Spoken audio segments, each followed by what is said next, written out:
Some Seminarians is proudly brought to you by the Vocation Office of the Archdiocese of San Antonio.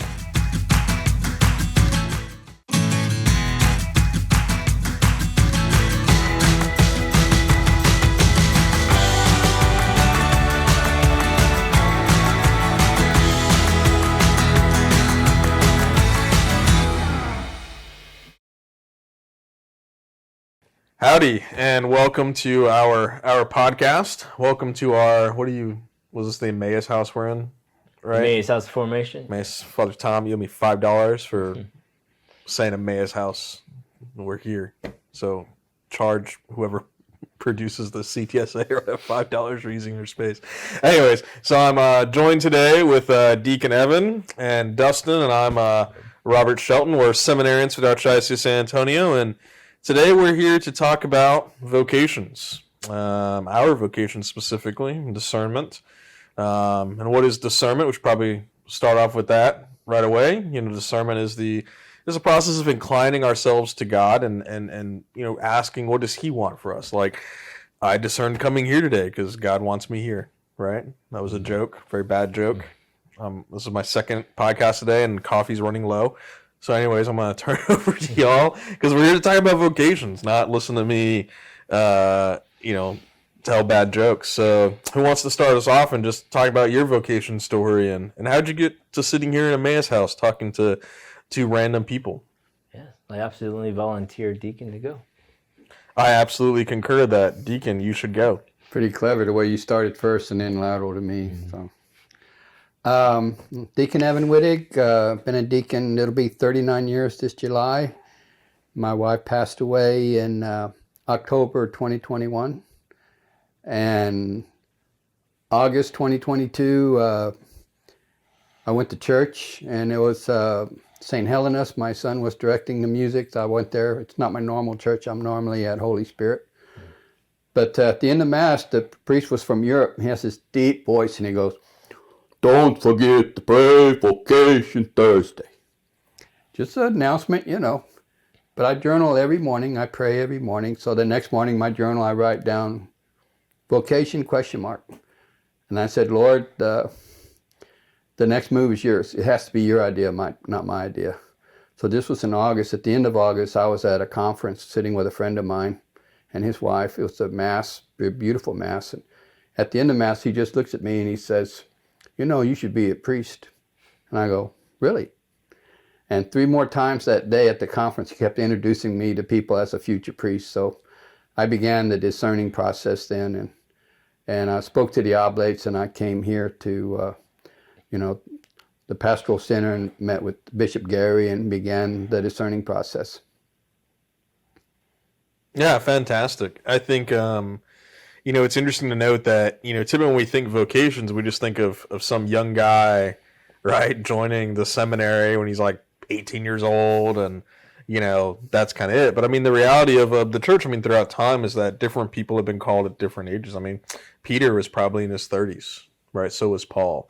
John, St. John, the gospel writer, was probably 15, right? So I think each one of us receives the call to whatever God's calling us in vocation at different points in our life, right? And that God truly does work in our vocation journey, right? Those little, sometimes it's someone just whispering in the ear, like your friend, right? That, you should discern priesthood. And, what's interesting for you, Deacon, is you already discern 2 vocations in life, right? To marriage first, and then to the diaconate, the permanent diaconate. Right. And, of course, my wife was involved in both of those, so. But what's neat about that is Mary's hand was involved in the day that I met her. I was studying at Oblate. They had a 10 o'clock Mass, Chapel of the Immaculate Conception, Our Lady of Lourdes Grotto. It was a Sunday morning. And after Mass, they say, "Free coffee and donuts." That's all I needed to hear because I love coffee and donuts. And there she was across the room. I actually wrote a song about it. Beautiful eyes, and I just almost like love at first sight. I tried to break up with her, being the stupid guy that I am. And so she called me the next day and says, "You're falling in love with me. What's wrong with that?" And I'm going, I couldn't come up with an answer. I've had a number of girlfriends. None of them ever fought for the relationship. So she's fighting for the relationship. Oh, my goodness. So we're married 41 years. And Mostly happy. You know the story, you can, with the man and his wife, says you can be right or you can be happy. So I was happy most of the time. So, and then the diaconate, she was 100% behind me on that also. First year she went to classes with me. So back then it was only 3 years. So I got the budget training. Well, you're paying for it now. Yeah, we get the big bucks now with the oblates and Yeah, but that's crazy in your discernment, though. I mean, you discerned, marriage, right? Then you discerned diaconate, and now, and I say this with all due respect to now kind of in the later part of your life, right? You answer God's call yet again, yes, and it wasn't just like all right, we're gonna make you a priest tomorrow, right? Because for Dustin and I, right, it's a long formation process, almost 10 years in some guy's case, yeah, and so you had to come back into school and live at the seminary with a bunch of young guys. I'm pretty sure I'm the oldest seminarian. I'm not good at math, but I'm pretty sure about that. Which is funny because in seminary lingo, I'm the grandfather at the seminary because I've been at this institution the longest. I'm the old man, and then you do have me beat in wisdom, and in years, yeah. Well, I better learn by now. I'm 73. But the neat thing is God called Abraham at 75 and Moses at 80, so they're my role models. You have them beat. You have them beat by a few years. Yeah. If everything goes well, I should be ordained next year, and it'll be my 40th year as a deacon. Oh, what a cool awesome. Year of Jubilee. That's awesome. Year of Jubilee. Yeah, we'll have to go to Rome together. We'll take Dustin too, though. We'll take Dustin because I'll be our ordination year, hopefully, God willing. So we'll take you as our seminarian to the Jubilee. Yes. But speaking of you, Dustin, and the Jubilee, right? How did you get here? Yes, Dustin Martin from the previous Courage podcast. I'm back. Foreshadowing the future. Oh yeah, it's either before or after this. So hello. So what? But there's a very interesting word y'all keep throwing out there, discernment. Because up till about 6 years ago, I didn't even know that word existed. And I was born and raised Catholic, and did all the usual stuff for the first half of my life. We did the Easters and the Christmas and the church mass on Sunday, but discernment was not a thing.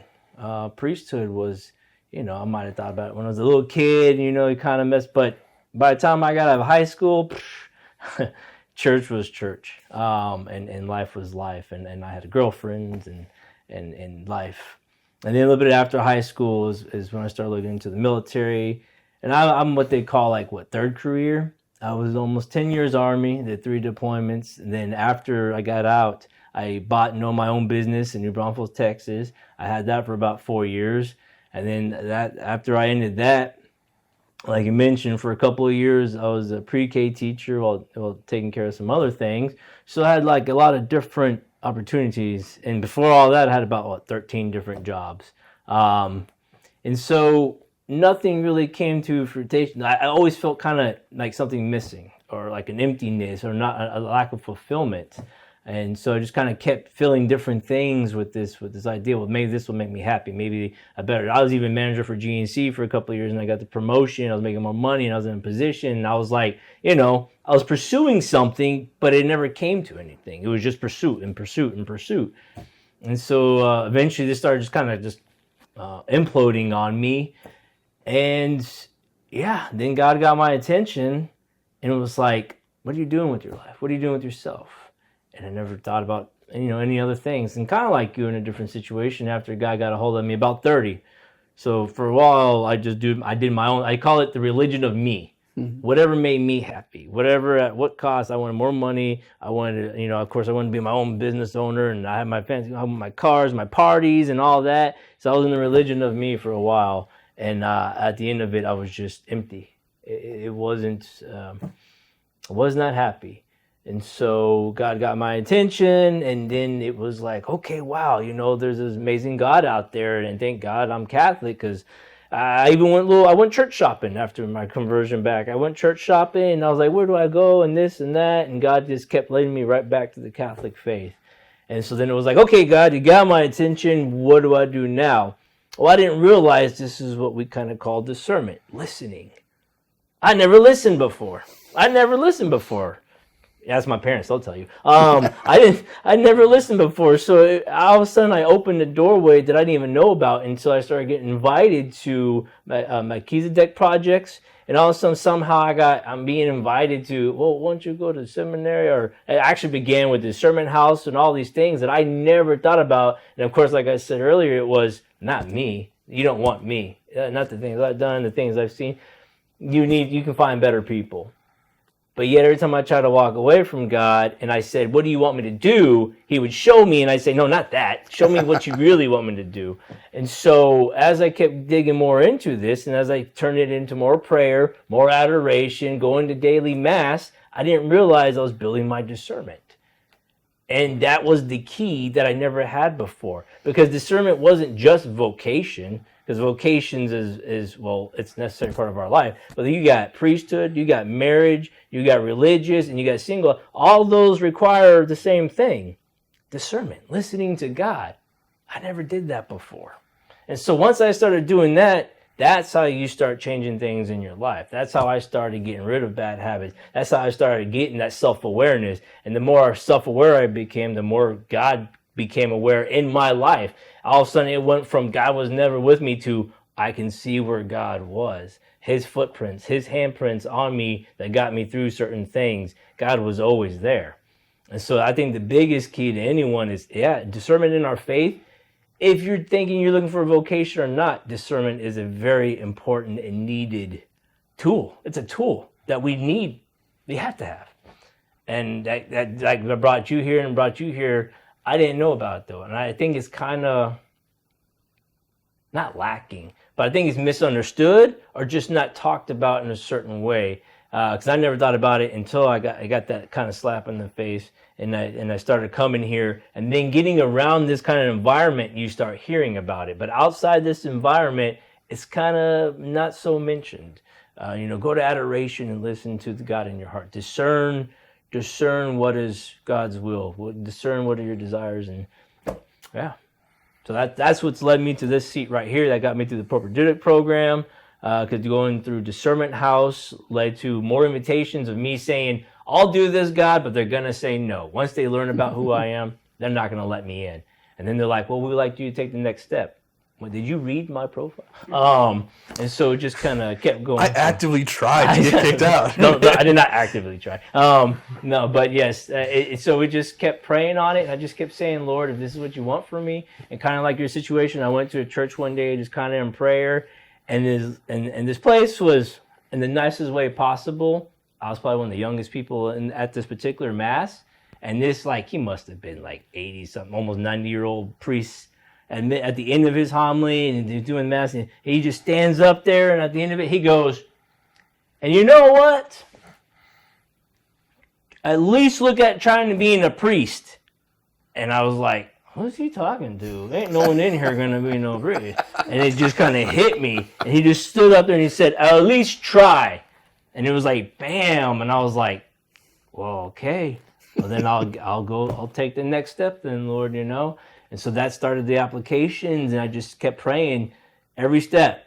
Lord, this is what you want me to do. I'll try it. And if it goes, before you know it, I was in a propedeutic program that first year. And then that just deepening the prayer life too. The bringing in that prayer life is so important. But that discernment was such a huge thing that I just never understood. Absolutely. Yeah, this the being open is the key. I mean, I think unfortunately, right, like so much about discernment vocations nowadays is, it's a natural human inclination, right? We use terms. We use terms to express concepts. And so, I think often we throw out these big terms like discernment and vocation and go to adoration and listen. And I think sometimes, we put a lot of words around what's really just a simple thing, which is just being open to God's voice. And, I think of, if we even look at scripture, right? You look at Peter. Peter was fishing, he's doing work. And then he was just open when God approached him. Really all of the apostles and disciples, when we have these moments of conversion, It was they were open to listening. Paul on the road to Damascus, right? Just being the moment of almost being vulnerable to God and opening, and then you see how they change his lives. And listening to your story, I'm reminded of the centurion, right? In the gospel, right? He's one of my favorite saints, and I love it because every day at Mass I'm reminded of him because we're at the time he was probably still a pagan. We quote basically from a pagan in the liturgy, right? Where we it says, "Behold the Lamb of God," and you say, Lord, I'm not worthy if you're under my roof, right? And then what does Jesus say in reply to him? I've never seen this amount of faith in the land of Israel. I mean, that was, Jesus said that about a pagan, a Roman soldier, right? That had so much faith and trust in God. But it was also interesting because that centurion was discerning how to cure his servant, which was probably his son, right? If we look at the scriptures, right? You watching Chosen? Is that where you got that from? The Chosen? No, this was like I've been in seminary. I've been in seminary a few years. Is it in the Chosen? They showed that. That was when I haven't watched the latest thing. Spoiler alert! Yeah. Don't sue us, Chosen, for spoiling. I don't even know when this can come out like a year from now. I don't know. It'll be on like season 9 by the time this comes out. But yeah, but it's important, right? Because it was he discerned like, well, I'm this like I'm at my road's end. I clearly want something good for this person, right? That act of discernment. And then I'm going to go listen to what God has to say. Right? I'm going to listen to Christ. And so I think that's so critical in our vocation and our discernment journey, right? Is this being open to God? Because the unfortunate reality of our world today is people don't want to listen. Like you were saying, the religion of me. We live in an I generation people. We live amongst the people today where it's all about instant gratification. It's all about the self. It's all about the validation of what makes us happy. What is my right? worth? But yeah, exactly. And worth is tied into some kind of material object or some type of social prestige or social capital. Right. And at the end of the day, it's hollow. It's so hollow. I know in my own discernment and faith journey, I felt so hollow pursuing these ends, right? I went to Texas Tech after high school, and I was studying engineering, and just didn't really feel called to that. Like I was good at it. I saw the world around me changing, and I wanted to make a difference, and so I thought I'd be a state trooper, right? And I was about to take the test. And then it was just, it filled up, the test slots filled up. And then I have to wait a few more months. And, it was just like these barricades kept being put up. That was nothing of like my own fault or design. It was just by coincidence or, and then I figured, while I was kind of running for my vocation. So finally I made the mistake, which is in discernment, right? And in prayer, you never give God a blank check, right? You never sit there and did what you did and say, God, whatever you want, because God will cash it in, And so that's what I did. It sounds the same as you. You finally take that step and listen and say, all right, whatever you want, God. And then you find how really unexpectedly your life's changed. I think, again, of Peter. Peter abandoned everything. His nets, his boat, it was a lot of money back then. You think of a fishing boat today. The multi-million-dollar operations. And he just walked away. Right. And then, what does he say? I don't know, time frame wise, but then there's that moment even when Jesus is talking to the disciples, right, and they're kind of just discerning who he is, right? Is this really the Messiah? And he says, my blood is true drink and my flesh is true food, and you must eat this, and then they all leave, and then this is the few apostles left, and Jesus looks at them mournfully and says, well, you leave me too. And then, it's Peter. It's like, well, where will we go? This man went from, get off my boat, man, and let me do my job, to, I'm going to follow this guy to his crucifixion. So I think in our discernment, right, that you see how his whole life changes and is transformed is really the beauty of vocation and discernment. And another thing I want to pick up on that you've been, please, jump in, Deacon, is this concept of sacrifice, right? People always talk about, oh, you're giving this up to pursue this vocation. You're giving this up to, look at what you're going to give up your freedom when you're married. You don't have a wife. They really they go to that one first. Like, oh, you're such a young man. Oh, I'm not that young, but you're such a young man, and you won't have a wife. It's like, but like I said, at the end of the day, me personally, I say, well, I didn't choose this. Absolutely, and I think you're talking about like your wife, right? Almost choosing you, right? Yeah. What's fascinating is again, you talk about this me religion, right? And you notice when why don't you have a wife? A wife's a commodity. Yeah. A wife's a commodity. It's nothing about the vocation aspect or supporting your wife and of love and sacrificing your whole being for it. It's a commodity. That's you should have a pretty wife. Someone to take out at nice nights to dinner, or someone to make a home and cook meals for you, or to have kids with. It's a commodity because it's a social capital, right? Or even in just anything. It always comes down to this self equation, and the beauty of vocation, whether it's to marriage, right, or to the priesthood, or to some aspect of religion life, it's actually giving yourself for some greater end. I'd like to say that I think one of the things we're picking up from discernment is to giving God the blank check. Said, Lord, what do you want me to do with my life? What is your will for me? And I think all of you that are watching this, you can give God that opportunity for the call to the vocation of the priesthood, or maybe the diaconate, or maybe the consecrated life or religious life, and have the courage to do that, because the fact of the matter is our life here is short. The Psalms say, we're like the grass in the morning, we bloom and then we're gone.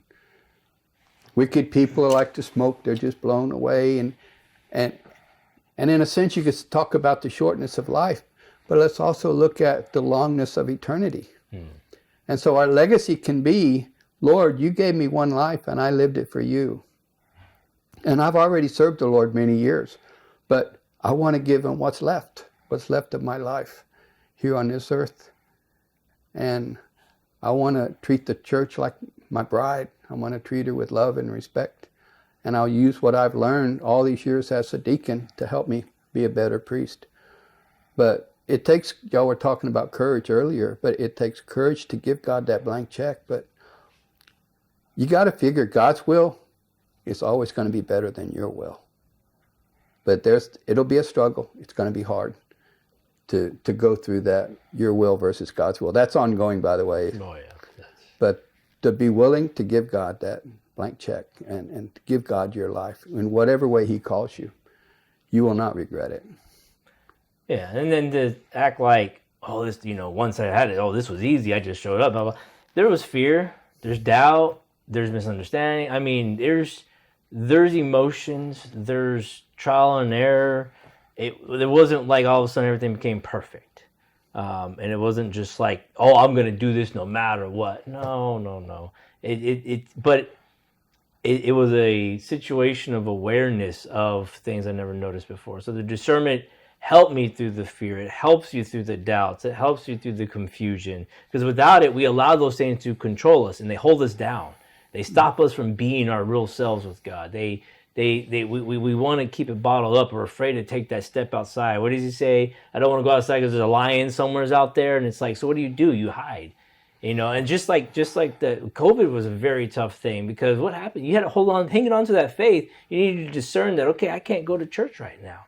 So do you abandon your faith? So you had to have that prayer life. But just like Jesus, the one thing that I've super learned that I never really thought about, and I realized after reading through and seeing things that Jesus went off, is silence.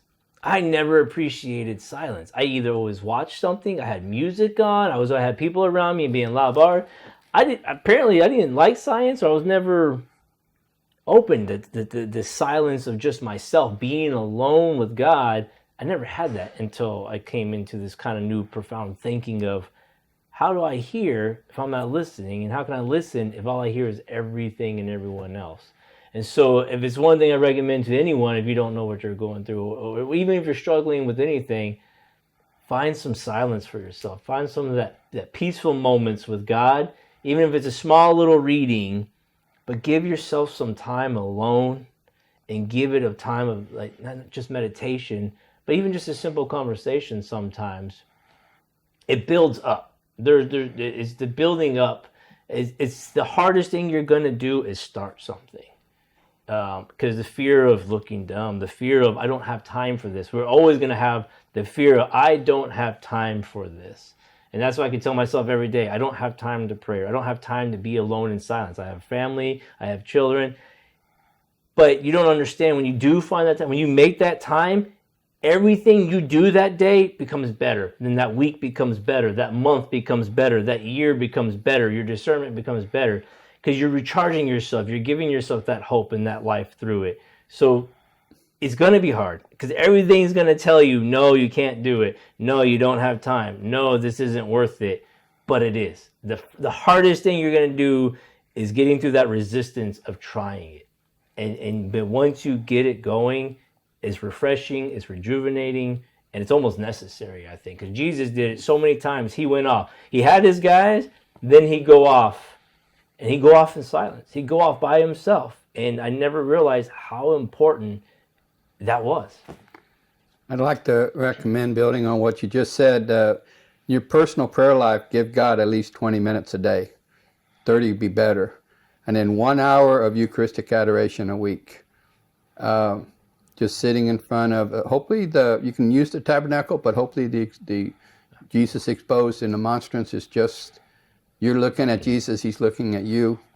And it's like being in the sun. You know, you get the radiation from the sun. You get the graces that flow from being in his presence. And it'll make your day better, your week better, your month better. But especially if you're trying to discern.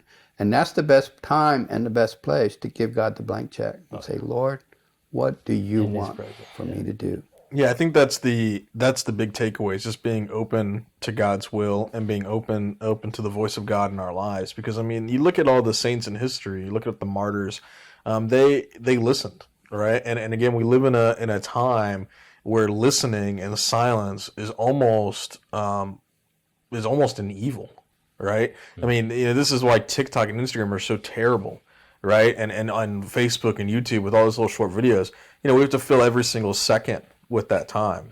I mean, all three of us, here, we were born before really the advent of the cell phone, right? And I remember, world before cell phone, it was actually much more alive and vibrant. You had to talk to people. Yeah, you had to talk to people, but also you had to embrace silence. I was even thinking about that. I went to a restaurant the other day, and I was waiting on my friend to come, and I'm looking around, and I see everyone has their phones. And I'm sitting there thinking, oh my gosh, they fill every waking moment. And what's funny is, people today in our time, we're very health conscious, which I know, even me, it's I gotta work out some more, right? But people are almost obsessive about health, and it's like you have to spend an hour a day running, or you have to prepare for this triathlon or marathon. You got to spend, if we just dedicated a fraction, like you're saying, 15, 20 minutes a day to prayer or silence, right? I mean, we're not very spiritually healthy as a culture anymore, as a society. And I think it's so critical for our vocation, because the same thing, that whether it's marriage or diaconate or religious life or priesthood, right? If you're not taking the time to adequately spiritually prepare and investigate and open yourself to listening to God's voice, well, then when are you going to hear it? And just given that opportunity, and it doesn't necessarily mean like, if you're silence for 20 minutes a day, you're going to enter seminary. That'd be a really weird equation. No, but it's, who knows? It could be just God may be calling you to a certain devotion or to a certain path in life. And we just got to, lean into that. And so with that in mind, I'm going to discern ending this chat, because I want to go discern what I'm going to eat for dinner. Or a cigar. Or we could discern what cigars to have. Right? Are we allowed to talk about tobacco on this? I have no idea. Apparently, yes. So, no, we want to thank y'all for joining us today on this podcast. And we want to assure you that we're praying for everyone in the Archdiocese. And we pray for all you who are discerning. And hopefully one of you watching this one day, one of you young men will be here in this chairs in the Emmaus house. Father Tom, $5 more.